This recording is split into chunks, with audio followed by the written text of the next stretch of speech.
A very good morning. Uh, a very good morning to respected dignitaries, esteemed colleagues, and participants present here. This is Supriya Maiti, Assistant Professor of Computer Science and Technology Department on behalf of Global Institute of Science and Technology. I am delighted to welcome you all on day four, first session of 5 days faculty development program on recent advances and future trends in AI and NLP, organized by the Department of Computer Science and Technology of Global Institute of Science and Technology, an institution of ICARE, situated in the industrial hub of Haldia, West Bengal, has been providing top-notch technical education since its establishment in 2007, with a vibrant academic and cultural atmosphere. It offers a range of multidisciplinary courses affiliated by the WBSCT and VENST and Macau. Global Institute of Science and Technology is recognized for its commitment to quality improvement and excellence in technical education. The Department of Computer Science and Technology embarked on its journey in 2007 with the aim of establishing itself as a pioneer entity, providing high-quality education to meet the diverse needs of the modern digital world. In 2022, the National Board of Accreditation accredited the department. Today, we have the Honorable Speaker, Dr. Bhaskar Mondal sat with us. Bhaskar Mondal received his PhD from National Institute of Technology, Jamshedpur, India in 2018. followed by the MTech in CSE from Kalyani Government Engineering College. He is an assistant professor in the Department of Computer Science and Engineering at the National Institute of Technology, Patna. He has more than 12 years of experience in academia and research, during which he has worked at XIM University, Bhubaneswar, Odisha, India, BIT Sindri, Dhanbad, and NIT Jamshedpur.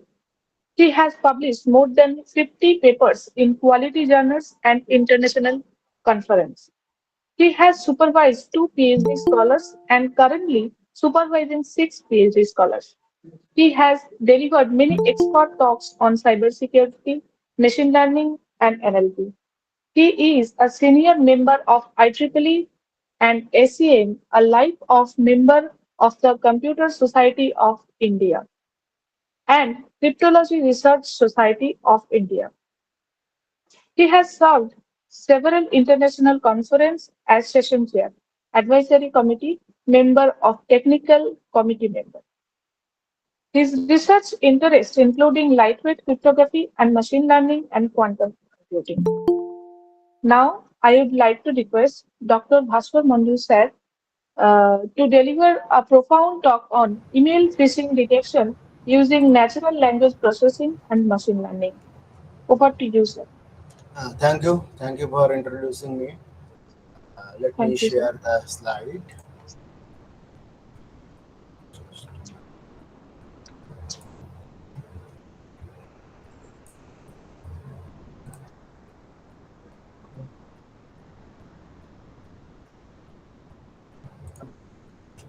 Is it visible? Yes, sir, it is visible. In full screen mode, right? Yes. Yeah.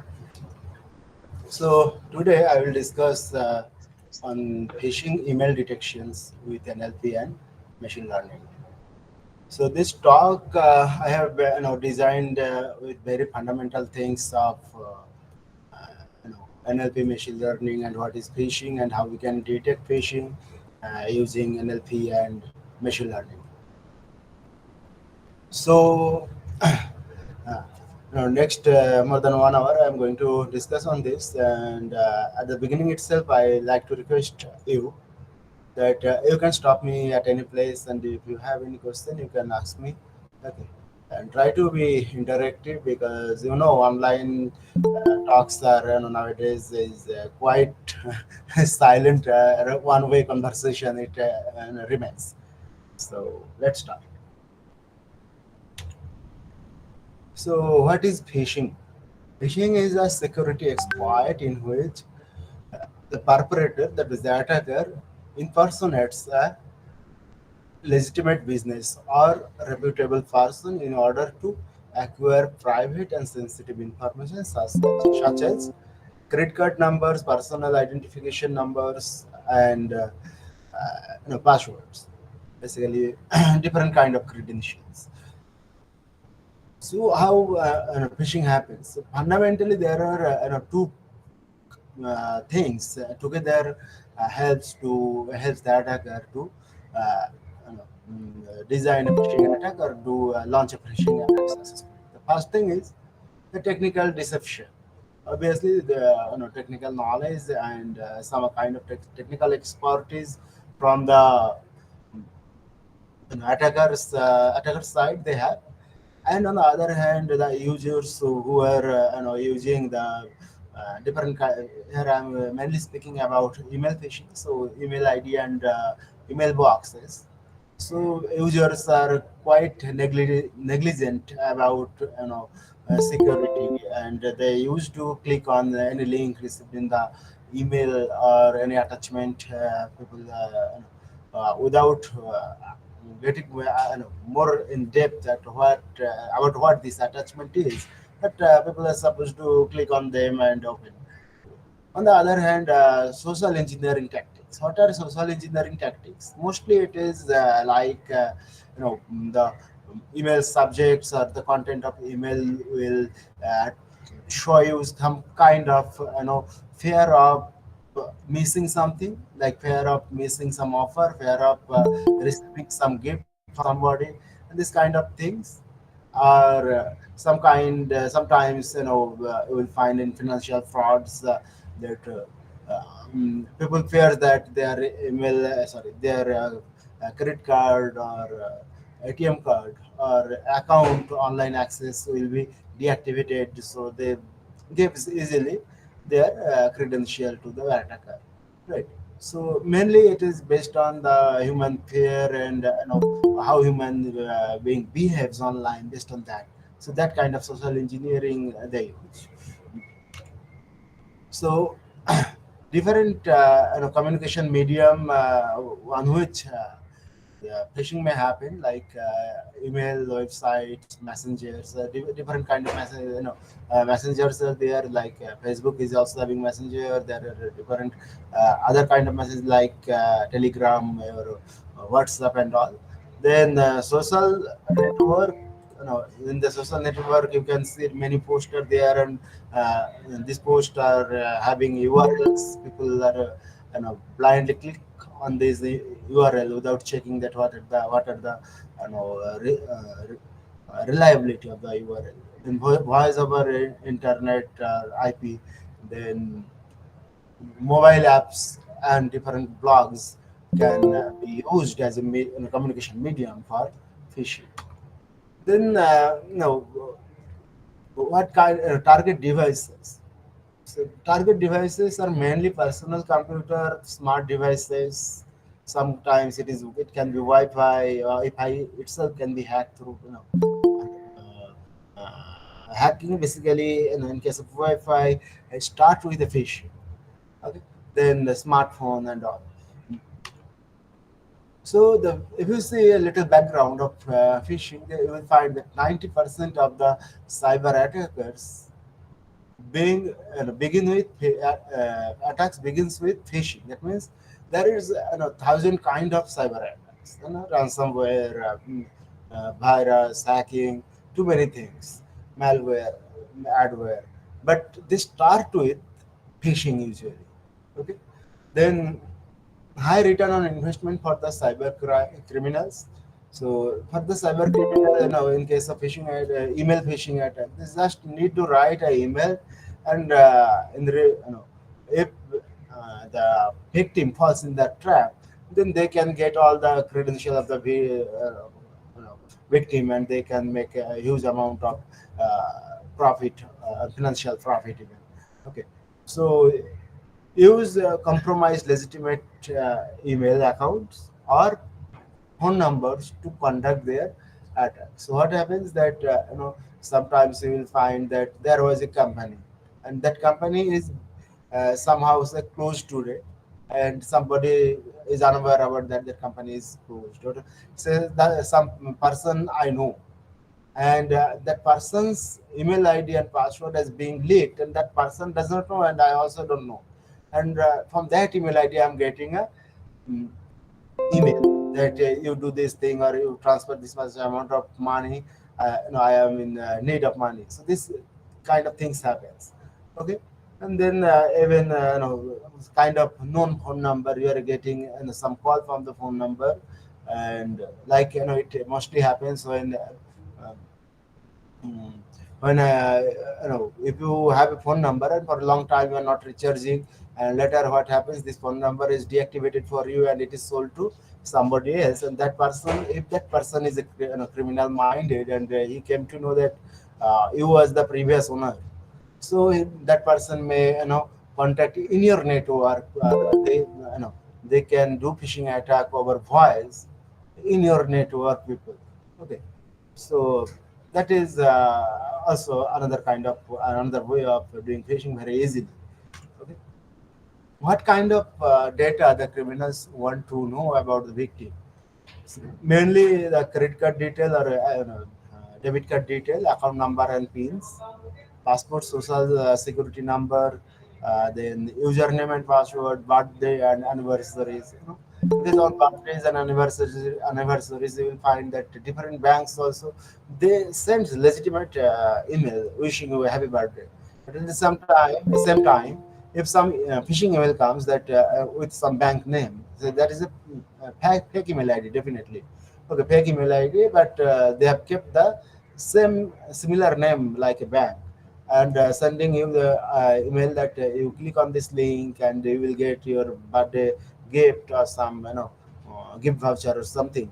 Then it is very easy that people will click on that link and fall into the trap. Okay. So, what are the motives, what are the motives behind phishing? First thing is financial gain. So that is I have already told you. Then identity hiding. This is another very important and very dangerous thing. What happens in this? Say mm, somebody, the attacker have stolen your identity and credentials. Okay, mainly identity. Okay, that means what is your address, what is your Aadhaar card number, and all this kind of thing. Now, say somebody, some criminal is there who wants to purchase something, say purchase a car, but he don't want to purchase the car on his own name. So it may happen that that criminal is purchasing a car using your identity. Okay, so, and you will never know that there is a car on your name registered and somebody else is riding it. Okay, one day when that car will face an accident, you may be in trouble. Then there is another kind of thing, that is payment notoriety. This is something this kind of phishing happens by the attackers who just want to get recognized themselves as a attacker. Okay, they does it. There are different kind of phishings you can see. Uh, First one is email phishing. So what I'm speaking about in this discussion today. Okay, so there is different kind of phishing. Email phishing happens like tech support scam. Like one email you received and it is supposed pretending that that mail is pretending that that mail is sent by some tech support team of your institute, of your organization or somebody. Then they're asking that you send your credential, otherwise your account will be closed, right? Then password reset scam, then invoice scam. Uh, Angular phishing is another one, that is you can see refund scam, community page scam, uh, complaints on social media, all these things happens. Then phishing, what is this? This is basically voice over any communication media, like sweep stack scam and government impersonation scam. And somebody is calling you and saying that I am calling from some government office, and you give me all this detail because some of your facility or governance facility is going to be activated, or going to be allotted to a name. Then water hole. This is another kind of thing. What happens in this? You know, the attackers generates a website with some very you can say trending or some kind of content which people like to see. People are interested with. Huh?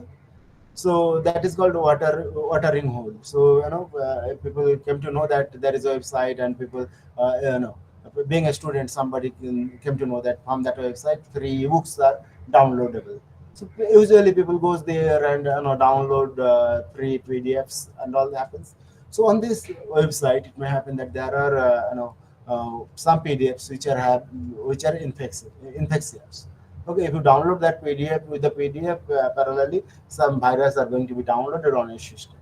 Okay, so this kind of thing happened. Then SMSing, that it is quite similar to email phishing, because in this SMSs are sent instead of email, and in SMS nowadays embedded links are there. If you click on those links, you may launch on a fake website.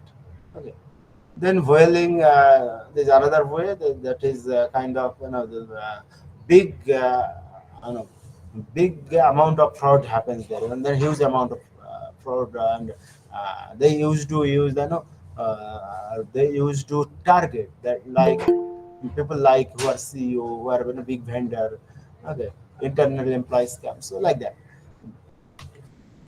Now come to email phishing. How this email phishing happens? So they say there is a attacker.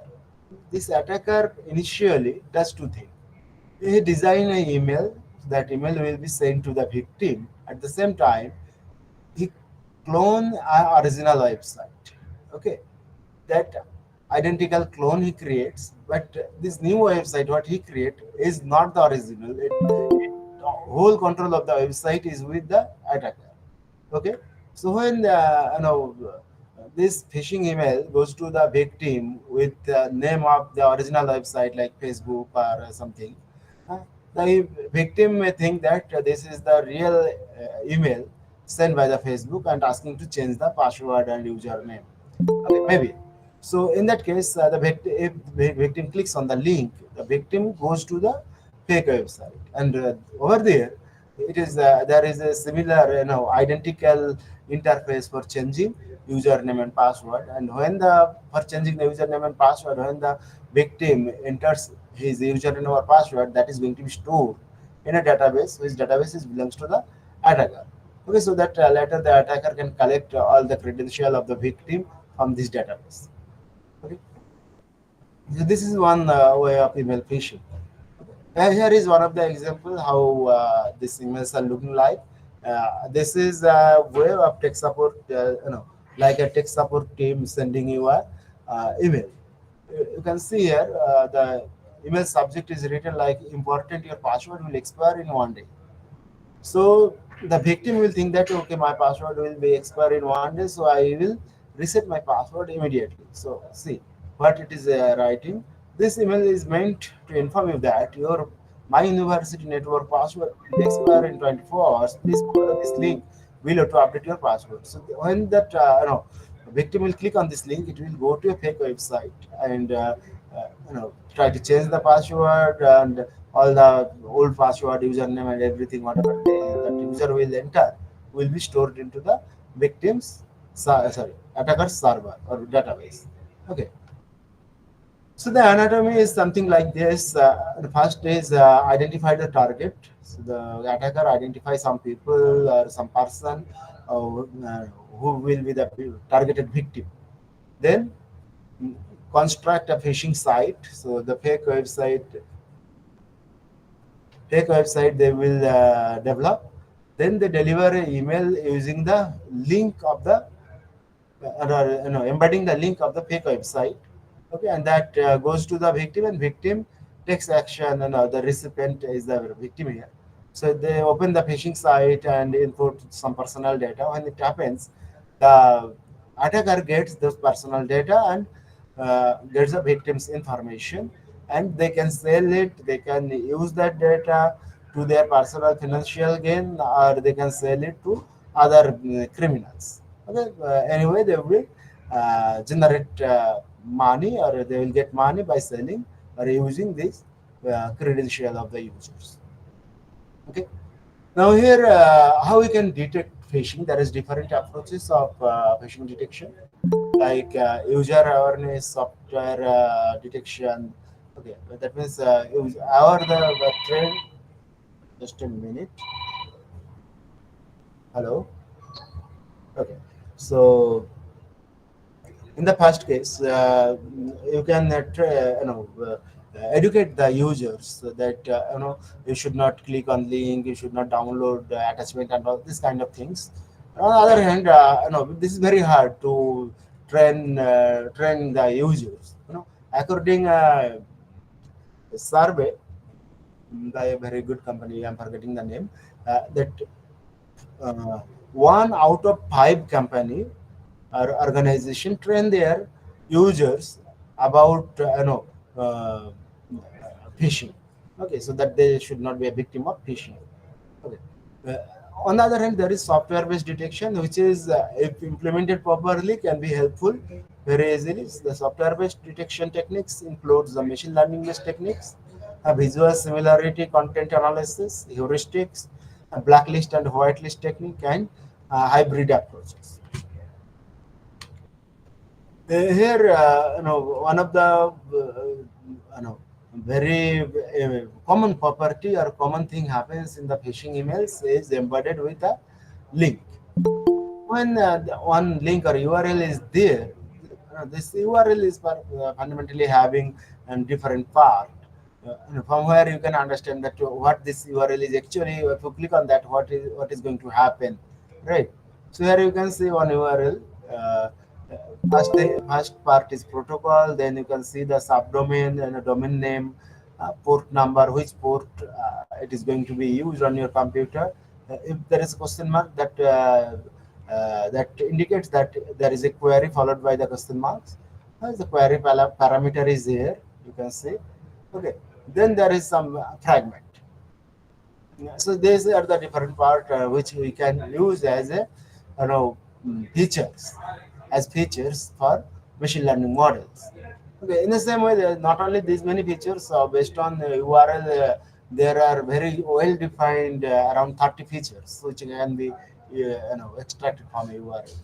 Okay, 30 different features we can extract from a single URL. Okay. Now let's have an overview of AI and ML. So what is AI? Artificial intelligence is computerized system that exhibits behavior that commonly thought of as required intelligence. Okay, so what we call as common sense. If some system is having some common sense, we can call that as a artificial intelligence. Okay, so this definition I got from the Future of Artificial Intelligence by NSTC. Okay, but most more popular is here. More popular definition that artificial intelligence is the science of making machine do things that would be require intelligence if done by man. Okay, and finally there is another definition given by Alan Turing, and this is widely used in academia. That is, AI is science and engineering of making intelligent machines, especially intelligent computer programs.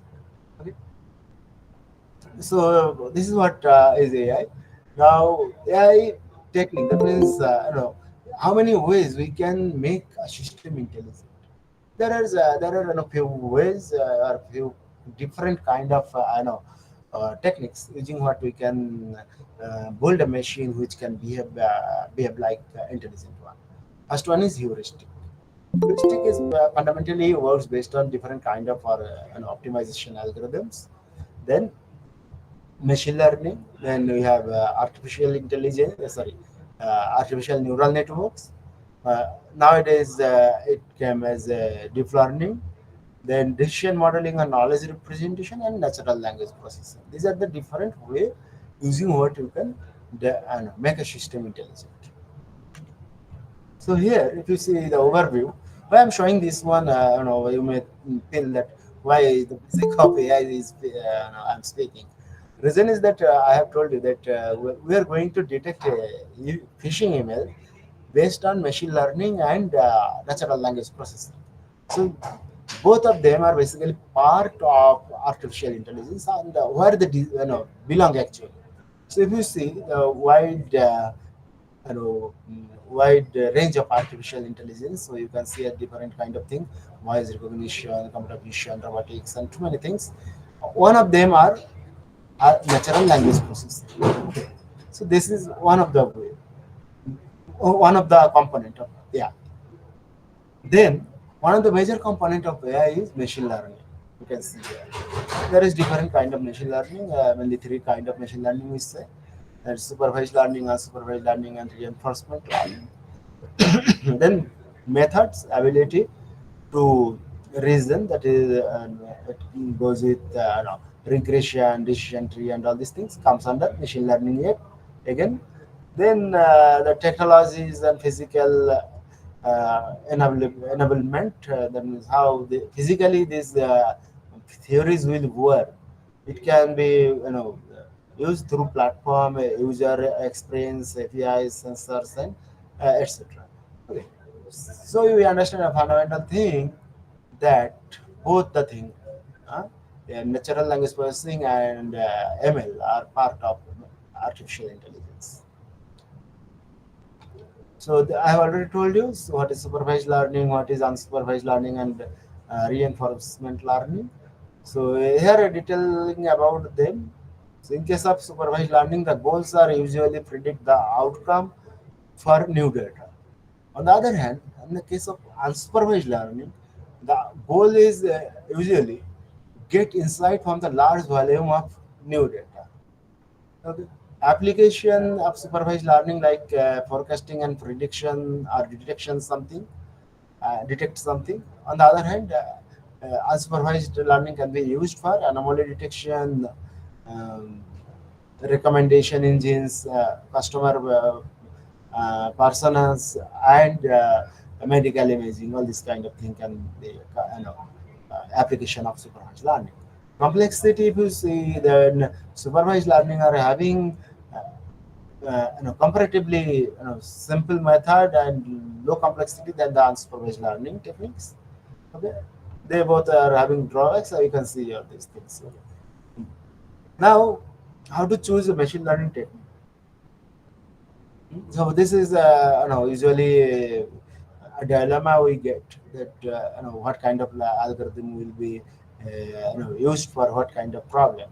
So first is evaluate your input data. Is it level or unlevel data? Okay. Do you have expert that can support additional leveling? So if you have level data, hmm, and if you have some expert which can support your additional leveling, then you can go for uh, supervised learning. Okay. Otherwise, you have to choose unsupervised learning. Then define your goals. Do you have a, a recurring, well-defined problem to solve? If it's recurring thing, then you go for supervised learning. Otherwise, you go for unsupervised learning. Then review your options for algorithms. Like, are the algorithms with the same dimensionality you need, like number of features, attributes, and characteristics. Like there are few algorithms there and classification which works better if you have a, at least a good number of what is called features.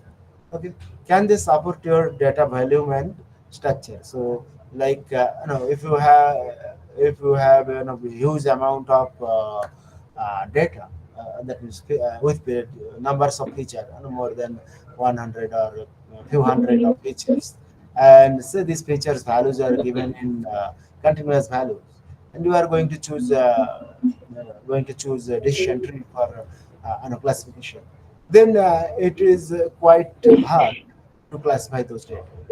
Okay. So here in a short table, I have tried to show you the thumb rule for selecting different kind of algorithm, whether you choose classification, regression, or clustering. So this table, if you have, then it is kind of thumb rule. Okay, not a very hard and fast rule, but yeah. Then machine learning life cycle. First thing, if you are going to use machine learning for your model or for your detection or prediction model, first thing is you need to collect the data, okay, data collection. So you have to gather relevant data for your problem from host or network devices or whatever other places. Like in case of email phishing, you have to gather data from different email ID, inboxes, and you have to keep them in proper format, okay, so that you can do further processing. Yeah. Then uh, clean and pre-process. So you have to handle the missing value, outliers, and inconsistencies in the data, and you have to ensure the most important, ensure the quality and consistency of the data. Like otherwise, what will happen? Finally, you have done everything, and you will develop a model which can be biased, which may not have expected level of accuracy. Then, if you have all these things, then you can go for the feature engineering. So, feature engineering fundamentally includes the create of new feature from existing ones. Okay, and in case of phishing email. So basically, what you have as in form of simple raw data, you have chunk of text, right? So feature engineering here is very important. You need to use NLP to do feature engineering. Okay, so create new feature from the existing data and decide the dimension and encode if it is a deep learning model. Okay, then after doing the feature engineering, say you have generated 1000 features. Now the challenge comes to whether all these features are important for developing or training our model. A probable answer or obvious answer comes no. We will find that there are many features are being generated which are not contributing much in the training process. So what we do is try to select the important features which are highly capable to predict the detection or prediction values. Okay, so based on relevance, we can do it. Then consider the complexity of the model training. So if you take huge amount of features, then training will be complex and it will take basically huge time to train. So that is another consideration why I need to select few features, and we can use selection method like different kind of an optimization algorithm, correlations, ASCII correlation, and all these things. Okay, then model selection and training. We need to select appropriate machine learning algorithm based on the problem type and data characteristics. Okay. The common algorithms include different kind of shallow learning algorithm. I have not listed it down because text will be very you know clumsy here. So I'm telling you what are the common algorithms in machine learning we used to use. The first one is logistic regression. Next, we used to use the random forest models, then SVM, NIBAS. So these are some of the very basic shallow learning models we use at the initial stage. You know, if we are not able to get a better result using those models, then we can go for advanced models or different kind of boosting and all the kind of things. Okay. Then we need to train the model using training, validation, and testing sets. Okay, adjusting the hyperparameter to optimize the performance and fine tune the model and avoid overfitting. Okay.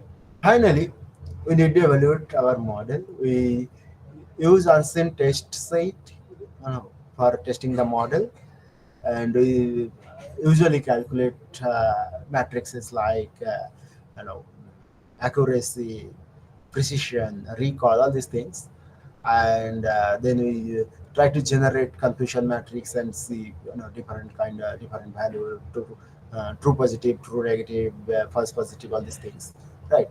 Then analyze the result and identify areas of for improvement. Okay, so we analyze the result, what kind of result it's giving, and by looking at the confusion matrix itself, you can understand whether it is going in overfitting problem or whether your model is biased and whether it is giving too much of false positive. In those cases, we need to improve our model. Okay. So here you can see the machine learning development life cycle short on a single slide. First thing you can see here is uh, collect data. Obviously, everybody does it. Then you do, based on the data, you do model exploration. Okay, which model to use, which model to use, different model you study and see which model can be suitable for your data. Okay, then you go for model then you go for testing and evaluation of particular model. Okay, after that you go for refinement, again test and do evaluation. Okay, once you get your expected testing result and evaluation result, then you go for deployment and in integration of the model in different app or in the real life, then monitor and maintain the thing and define tasks. Okay, so this is what the life cycle of machine learning development. Next is we need to understand the natural language processing basics. Why? Because as I've told you that emails are nothing but chunk of text you will have, right? You will have chunk of text, and from that text you need to extract the features, and how you will do that. So here at this point, the natural language processing comes into the picture. So what is natural language processing? It is combines the computational linguistic rule-based modeling of human language. Okay, two things.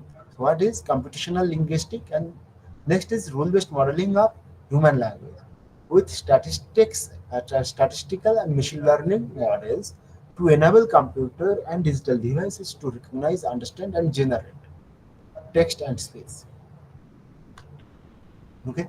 Here are again some application of NLP: spam email detection, fake news detection, phishing detection, cyberbullying threat, and all kind of the thing detection, chatbots, customer service, bots, and different kind of things are there. Okay. Now here you can see what happens. We have say some email, or a data set of email. So this email data set sent to machine learning model for train. Okay, here we have machine learning model. But how this machine learning model will train on the raw text? So we need to generate feature, feature generation by NLP. So we use NLP for feature generation. Okay, and after that we train the model, and which model can give us that whether email is phishing email or it is a legitimate normal email. Okay. Now, few things we are very important in NLP are listed here for starting with the basic kind of word. First thing is converting your text to lowercase. These are kind of tasks you need to do. Then different word replacement you need to do, like if you are finding that some words are written in shorter form or spell mistake is there, that can be corrected and replaced by the proper words. Okay, punctuation and non-alphabetic character removal, then stop word removal, tokenization, stemming and lemmatization, and parts of speech tagging. These are the basic tasks we must know. Now, if we say punctuation marks, we all know that in English language, these are the punctuation marks we have. This punctuation marks actually does not play very important role in the classification at the time of classification. So we remove them. We remove them from the text. Okay. Next is stop word removal. Here also you will find that there are list of stop word in English language which are removed in this page. Okay, so here you can see the list of stop word like I, me, my, myself, all the pronouns, by, from, and all these things, adjective and all. Okay, so these things are going to be removed. They also don't have much contribution to detect email is phishing or non-phishing. Okay, or basically to generate feature. Then we need to do tokenization. So after doing these two things, after removing these two things, whatever will remain in the sentence, those sentences will be broken into word by word part. Okay, list of word you can think about. Okay, so you can say Harry walked down 4 blocks to pick up ice cream. So it is split it. Okay, and some of the tokenization techniques are there which does the last task together. That is part of this tagging. So at the time of tokenization itself, it first token it creates Harry. Okay, so it is treated as proper noun. Okay, then what this plus what is called um, POS tag become verb. Parts of space in short we call as POS. Okay. So POS verb, then down adverb, for number, and all these things. It has been done. This is called what? Tokenization. Okay. Next thing is stemming and lemmatization. So what is stemming and what is lemmatization? See, basically again, when we are going to generate the feature, before that we are doing this as pre-processing. Okay, so The form of bhar basically does not give much of sense later in feature engineering. So what we do, we, whatever form it is written in the text, we convert the verb to its basic root word. Okay. But thing is that in case of stemming, it does not. Uh, Sometimes, or not always, it gives you the proper root word, or the root word is a dictionary. In this case of stemming, it is not guaranteed. Okay, because the stemming algorithms only removes uh, the what we call suffix from the no, verb or from the word. Suffix, what kind of suffix? Like ing, es, ed, er, and all these things. So in this process, what happens? Sometimes it remove the character which is part of the word. Okay, so you can see that there is different kind of change, different form of change, and after doing stemming, the result became in all this case, the result will become chang, which is not a dictionary word. But on the other hand, the lemmatization, it converts the other form of word or any form of word to the root word, and it maintains the you know um, it maintains that kind of accuracy that the root word is always a proper dictionary word. Okay, so the reason is there that in case of lemmatization, it uses kind of dictionary like WordNet is one of the dictionary popular, very popular in NLTK, as a natural language processing toolkit (NLTK). Okay. So and it uses English dictionary, and it finds the nearest word of the root word, and it do it. So based on this, lemmatization is at least I like, but it doesn't matter finally. So because for the machine, for if every places you are writing chang, and if, in place of full change, how does it matter? Machine only understand the value. So this is become an unique value for change. So uh, it is very hard to say which method will give you better result, or whether there will be any change of result if you use one of them. Okay. Then what kind of feature we can create from after doing all these pre-processing things?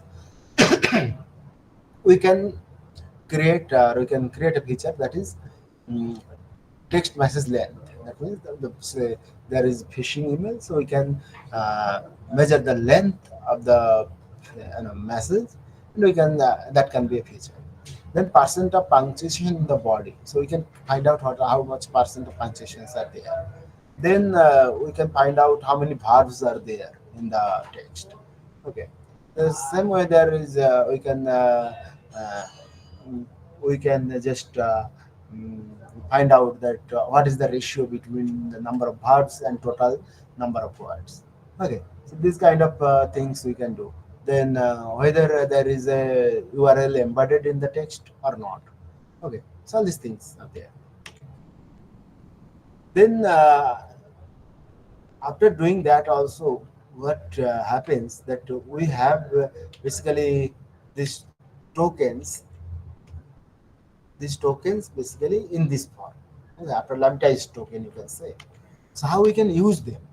So for that, we have another technique called TF-IDF. TF stand for term frequency. Okay. So TF is determined by calculating the frequency of a word in a document and dividing it by the total number of words in the document. Okay. So say I have picked a email, single email. Okay. In the email body, I'm finding that there is a word called say change. Okay. And total number of word in this email is say 100. Okay. 100 number of words are there in the uh, email. Okay. And the change word is appearing three times. So what will be TF? Term frequency. So term frequency will become 3 by 100. Okay. Next is inverse document frequency. So what is that? It measures the importance of a word within the corpus as a whole. That means, say, in in our data sets there is so 1000 emails. Okay, 1000 emails are there. Okay, so total number of document in our corpus D is 1000. Okay, and say we are targeting a word called against change. So how many times change is appearing in all the document? Understand? So that it is appearing 50 times. So 1000 by 50, log of 1000 by 50 will become inverse document frequency. Okay, I think it is clear. Now here you can see one example of TF idea. So it is a blue bright can see shining sky sun today. Okay. Okay, why this is a these words are basically captured from a sentence, and they are being changed, removed all the punctuation and other things, converted to small case. So the sun is, you can say, small s is there. Okay, and after doing tokenization and lemmatization, we have these words remaining in the sentence. Okay, so for each of the word, we can calculate the term frequency. Okay. So in this way, so there is four documents in all four documents. So blue is there in the first document. In other document, it is not there. And so blue was there in the first document for two times, and there is total four document. So it yeah. So it is no. I'm telling you the wrong. Okay. So blue is having half. Okay, 1 by 2 term frequency because it is inter document, right? Uh, so like that, different word are getting different term frequency. Here IDF you can see. Uh, so these are document number basically. Okay, document number one, so email one, email two, email three, email four, like this. In each document, the term frequency for say word T, it is calculated. Now, on the other hand, what happens? The IDF is intra-document thing. So the four document we have, the four emails we have. So IDF for all these words or all these terms we calculated uh, all over the corpus. That means all over the whole all documents. Okay. So one value will come. So these are the values. Okay. Now TF IDF, what we are speaking about, it is fundamentally cross-border between the TF and IDF. Okay, these values multiplication with this value. Okay, after doing that, you can say for each document you get a TF IDF value for each of the word. Okay, so this is what called TF IDF. Okay. So for all these emails we have, we can generate this TF IDF values. Okay, we can generate a vocabulary, that means all common words in all the emails. We take them and we can arrange them like this. And here the email numbers will be there, and we can calculate the TF IDF value for each of the word.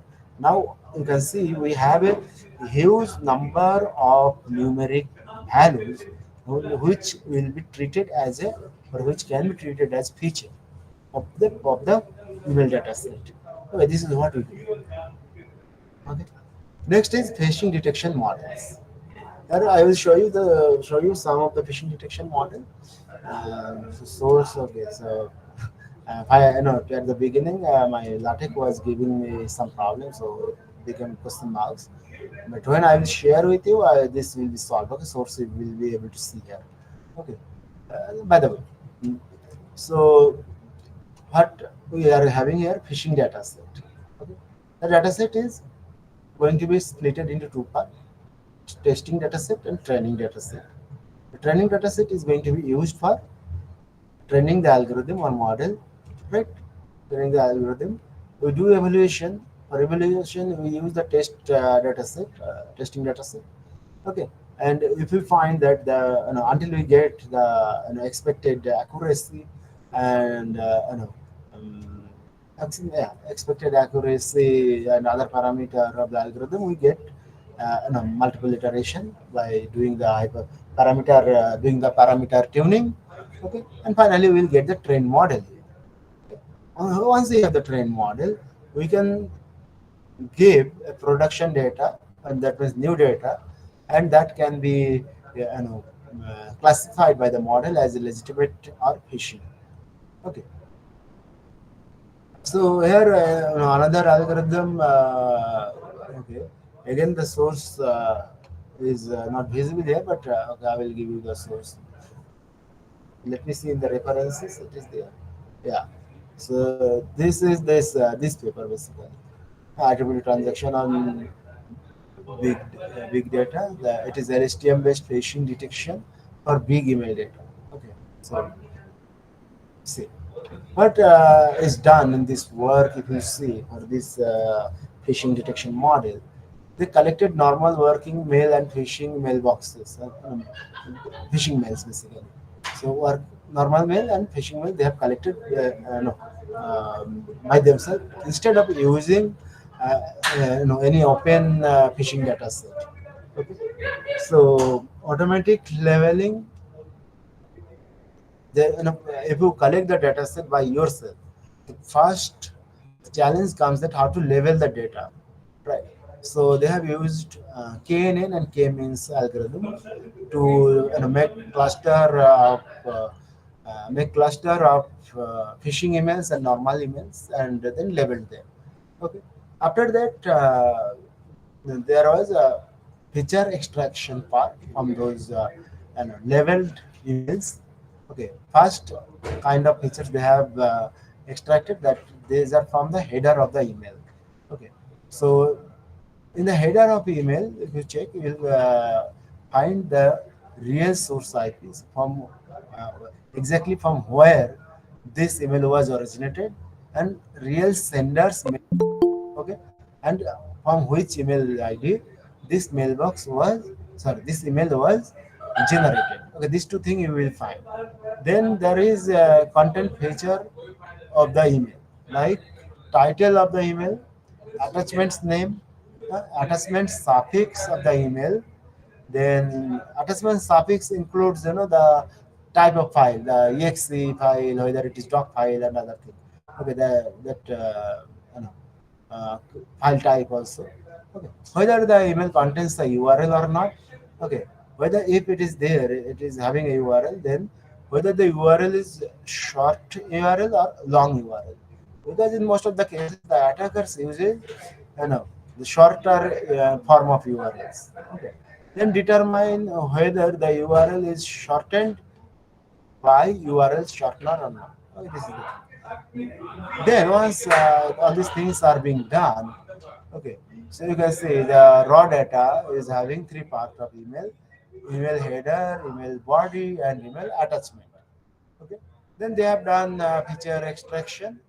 You can see that these are being extracted different kind of features. Okay, then they had done classified by the sandbox. The sandbox you need to create. Why? Reason is that when you are using email attachments for analysis, this attachment may have virus. Okay, may have malicious code. So you will not like to open them or handle them in your working system. Instead, you will generate a sandbox, which is which will, you can say, resist all the activity of the malicious software attached with the emails inside the sandbox, and it will not allow those malicious code to be executed on your real system, or making any change by those malicious code on your real system. So you need a sandbox here. Okay, so the sandbox basically does the leveling by analyzing them, normal mail or phishing mail, and from this side we are getting the features. Okay, from this side we are getting the levels. So together all these things, it is going to be not level, sorry, it is normal mail and the phishing mail are going to be sent here. Leveling will happen here. Okay, so data amplification and accurate leveling is done here. by using k-means and knn. Okay, then gather the interaction, get their interaction, the result of k-means and result of knn, and then a final data set is created. Then this data set is used here for model training. Okay, so you can see what segments, what on all this what, then what to bake is used here instead of TF IDF I was showing you. So in place of TF IDF, they have used what to bake. Okay, so all the words are you can see converted into vectors. Okay, then these vectors are supplied to LSTM unit. Okay, uh, so and this final LSTM trained LSTM is going to give the final model, classification model. Okay, so this is how this is a very new one, in published in IEEE transaction in 2022, I think.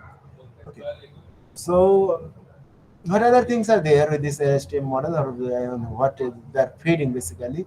They're feeding the no, sorry, before feeding what are the stacks was there. First one is corpus construction. So corpus of masses body, ignore the email without message body. So if message body is not there, that email was ignored from the corpus. Okay, then word segmentation. So there is a library called jiva. This library is basically used for Chinese languages, and for English language sentence segmentation, it is very simple to use space. Okay, using space it is split. Then removing the stop word, I have to already discuss what is stop word removal. Then transformation from word to vectors. It is done by word to behavior.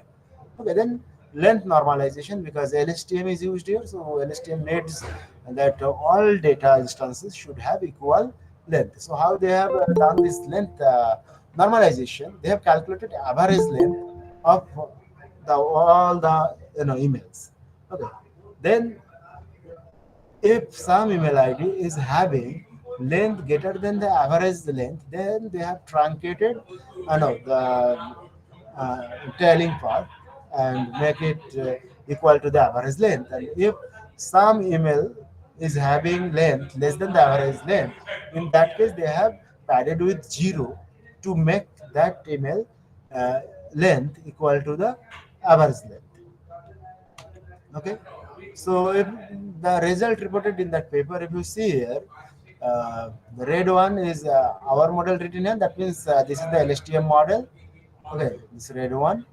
Then you can see RNN model, accuracy, P for precision, R for recall, F1 score.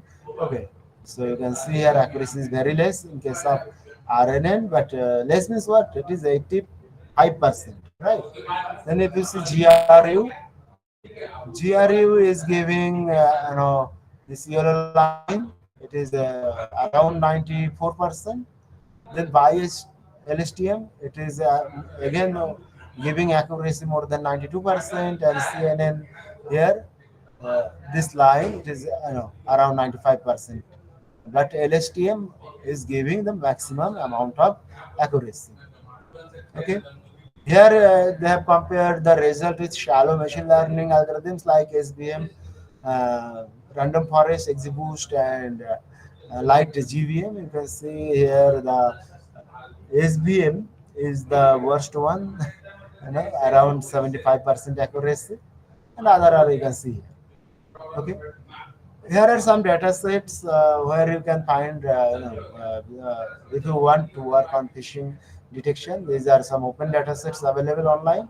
You can search them and you can download this data set and start working. Okay. Next is, yeah, here are the references. Few references, you can say most important references I've listed here. Okay. Then, yeah, thank you for your attention and listening to me. If you have any query, you can go ahead and ask me, please. And if you want my contact, here is the QR code. You can scan it. You will get my contact detail and other detail. And these are other domain where I work: quantum computing, ML, and NLP. So please.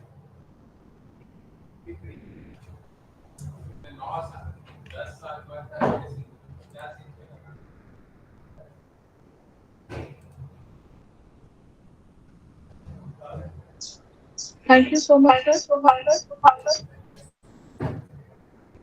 Since we have Dr. Bhaskar Mondal sir with us, so I would request our participant to come forward with their questions verbally by unmuting themselves, or you can write and drop questions by typing the Google Meet comment box or YouTube chat box. Yes, yes, sure.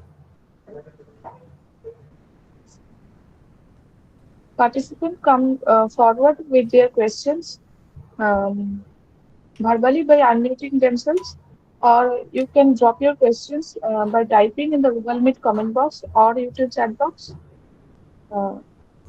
Uh, so attendance link will provide only in Google Meet comment box and YouTube chat box.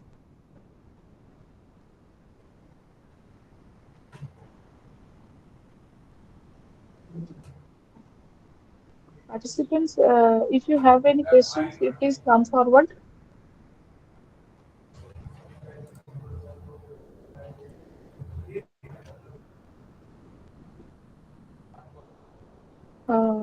So thank you, sir, for Thank spreading your you. valuable knowledge among all of us. And as sir have clearly explained about phishing detection model, different type of phishing algo, LSTM model with us, and sure that it will enrich us in future and help to grow in our respective fields. Participant attendance link will provide only in Google Meet comment box and YouTube chat box. Uh, Madam, there is a Sir, second session. There is a second session, right? Today? yes, today is the second session.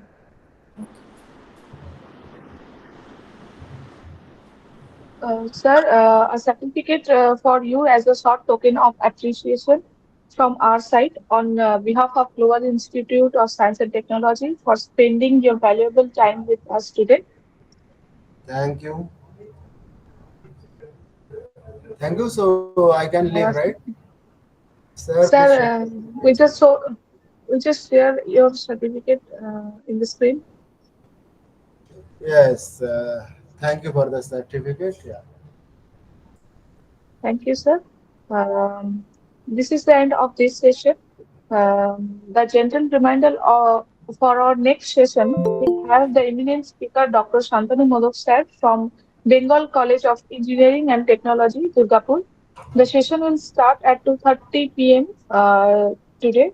All the participants are requested to join the next session on time. Once again, thank you all, and this is the end of this session. Thank you.